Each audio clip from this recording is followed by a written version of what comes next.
Nipenda nitumie nafasi hii nizungumze na wanachama na wananchi wa mkoa wa Manyara juu ya mambo fulani ninayodhani ni ya muhimu yakizingatiwa kwa mujibu na taratibu za chama chetu. La kwanza kabisa ni kwamba huu ni mwaka wa uchaguzi, na kama ni mwaka wa uchaguzi mkuu, ningependa wanachama wenzangu kabisa wajue na wachukulie na kutilia maanani kwamba inatakiwa katika kauli zetu, katika maneno yetu, katika matendo yetu, tuyachukulie mambo taratibu. Na tuyachukulie taratibu kwa sababu tunataka, inapendeza wanachama wakiendelea kuungana, kuwa kitu kimoja, kuwa na mshikamano, kufanya maamuzi ya pamoja kwa maslahi mapana ya chama chetu, lakini na mkoa wetu na watu wetu kwa jumla. Kwenye Chama cha Mapinduzi, na hasa niweke msisitizo katika mkoa wetu, tujue tu wote kwamba chama kina taratibu zake za kufanya mambo, kufanya maamuzi, kutoa maelekezo, kushirikisha wanachama, kushirikisha watu mambo yanayoonekana kwamba ni ya msingi katika maisha yao ya kila siku, au hata ikiwa yanahitajika kwa ajili ya uchaguzi ambao uko mbele yetu. Sasa kwa kuwa chama kina taratibu na zinatakiwa kuzingatiwa, ikitokea kwamba baadhi ya wanachama hawazifahamu taratibu hizo, tuna maandiko mbalimbali ya chama. Tunaye katiba ya chama, tuna vitabu vya kanuni mbalimbali, kanuni za uongozi, kanuni za maadili, kanuni za uchaguzi. Vitabu ni vingi sana, hata ilani ya uchaguzi. Kwa hivyo ni vizuri tukajielekeza kwenye kujua hizo taratibu kupitia katika maandiko mbalimbali yaliyotolewa na chama chetu, ikiwa pia ni pamoja na maelekezo ya viongozi wakuu wa chama, mwenyekiti mwenyewe wa chama chetu Dr. Samia Suluhu Hassan, lakini na katibu mkuu na wengine viongozi wakuu waliopewa dhamana na chama chetu, ili tuenende taratibu zinavyotakiwa kwa mujibu wa chama chetu. Ikiwa hutapata nafasi ya kuzijua hizo taratibu zinazopaswa kuzingatiwa katika chama kwa ajili ya kusema mambo, kutenda mambo, au kufanya maamuzi ya mambo fulani kule kwenye vitabu, huna nafasi, basi kuna vikao halali vya chama ambavyo viko kikalenda, viko vya kikatiba, viko vya kikanuni. Huko ndiko maamuzi yanakotolewa na maelekezo kwa wanachama katika muundo wa chama chetu, lakini hata kufikia umma. Kwa hivyo nilikuwa nataka nisisitize hili jambo la kuzingatiwa na msisitizo kuwekwa katika maamuzi ya mambo kwa mujibu wa taratibu zilizowekwa na Chama cha Mapinduzi. Lakini jambo la pili ni usemaji. Chama kina wasemaji. Kuna viongozi wakuu wa chama katika ngazi ya mkoa, wamepewa dhamana na chama, wamepewa dhamana na viongozi na wanachama wenzao, wamekuwepo katika nafasi hizo, na viongozi hawa ndio wanaosema kwa ruksa au kwa maelekezo ya chama.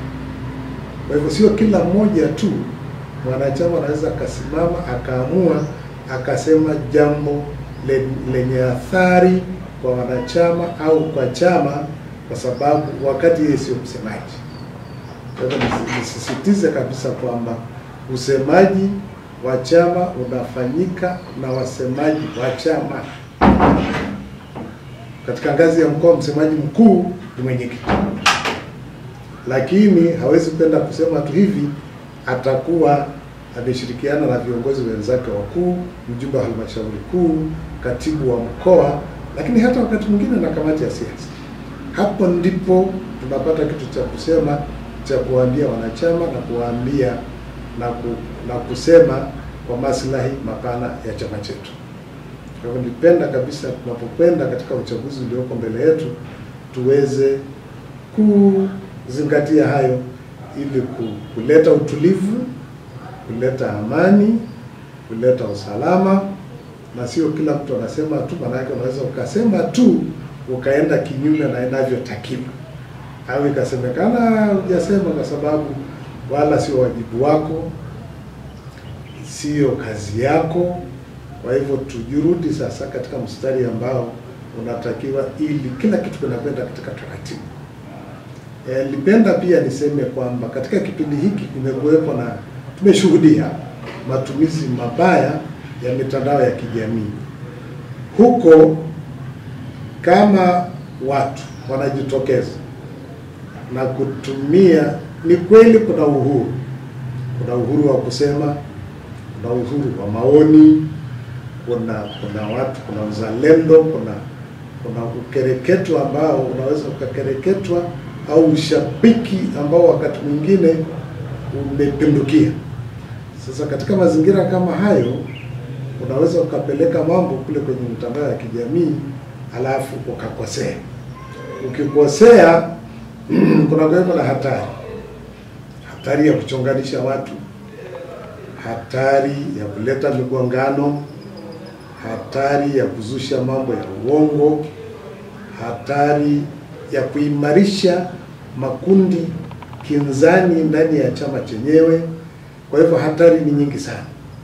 Kwa hivyo mimi ningetumia nafasi hii kama msemaji wa chama katika mkoa kuwaelekeza wanachama wenzangu na viongozi katika mkoa wetu kwamba tutumie kwa uangalifu, kwa nidhamu, kwa heshima na kwa kujali maslahi mapana ya chama.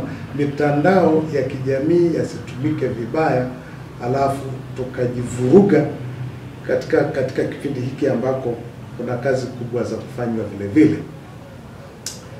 Kwa hivi nilitaka niseme hayo, na kama itakuwa wanachama wenzangu wamenisikia, basi tuzingatie, tutumie uhuru wetu vizuri. Tuseme mambo, tukisemee chama chetu, lakini tukisemee chama chetu kwa hekima, kwa busara ya hali ya juu sana, lakini bila kuleta migongano au kuzusha migogoro wakati mwingine ambayo si lazima, ili twende vizuri na tuweze kufanya kazi zetu vizuri kwa mujibu wa taratibu zilizowekwa na Chama cha Mapinduzi katika kipindi hiki tunapoelekea uchaguzi mkuu wa rais, wa bunge pamoja na madiwani. Na niseme tu kwa sababu ni kitu cha wazi kabisa kwamba chama kwa utaratibu wake kimeshafanya uamuzi, na wanachama huku katika mashina yetu, kwenye matawi yetu, kule kwenye kata zetu na kwenye wilaya zetu na mkoa mzima, ijulikane na wote tuimbe huo wimbo, tuingie sawa sawa kwamba chama chetu kimekwisha fanya uamuzi wa wagombea katika nafasi ya urais. Kwa hivyo huko hatuko tena, badala yake tunajaribu sasa kuhakikisha kwamba hili jambo limeeleweka vizuri na linapokewa vizuri na wanachama na wananchi. Maanake huo ni msimamo wa chama uliopatikana katika taratibu zake kwa mujibu wa katiba na miongozo yake na vikao vyake.